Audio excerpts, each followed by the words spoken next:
Hello and welcome back to Shakesyear. We are working on Edward III, and today we get to hear from Prince Edward in Act 3, Scene 3.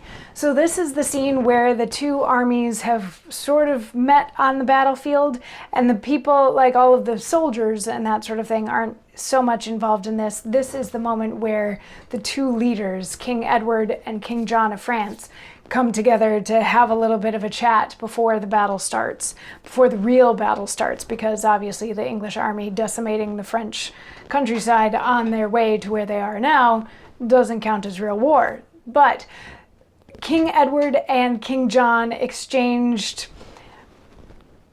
meanities, not niceties, but meanities. They spat insults back and forth at each other for a little while until Prince Philip encouraged his dad to just, say like, come on, let's stop all this talking, let's go to war. So King John gave a rousing speech and all the Frenchmen were like, yay, and then they go to prepare on the battlefield.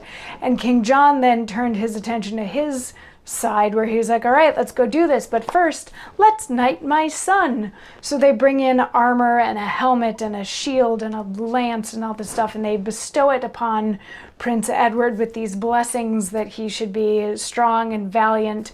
And once this sort of the ceremony of it is over, or wrapping up anyway, Prince Edward says, my gracious father and ye forward peers, this honor you have done me animates and cheers my green, yet scarce appearing strength, with comfortable, good presaging signs, no otherwise than did old Jacob's words when as he breathed his blessings on his sons.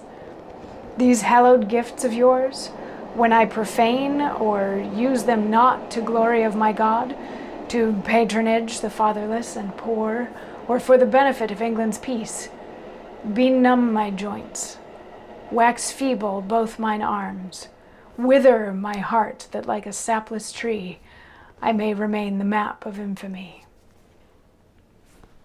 So he's saying thank you. It's the proper cap to put on the end of having just been knighted. He's like, thank you. This is a huge honor that you're bestowing upon me, and hopefully I will be able to live up to it in my many days left on this planet.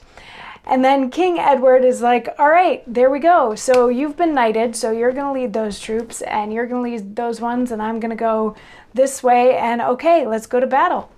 And that's the end of Act 3, Scene 3. So fun stuff. The same as the play started out with, there's going to be a war in France, and then we also have to deal with this Scottish thing, but then diverted into this love story that didn't go many places. Now we have this war that's building and building and building, but hang on, pause.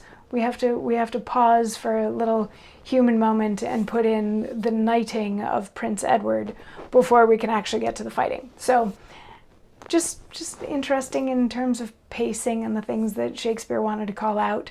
He does, in many of his plays, put in these cute little human moments that make stuff more real and more relatable. And one of the big ones that's coming to mind for me is Adam saying farewell to his home of so long in As You Like It, which I think is something that a lot of people can relate to.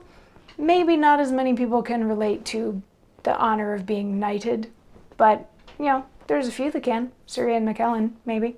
But anyway, that's the end of Act 3, Scene 3. We still have a whole bunch of play left to go. We still have an actual war to fight. We got to figure out who's going to win. Is it going to be King Edward? Is it going to be King John? We got to figure all that out. So come on back tomorrow for more. I'll see you then. Mwah.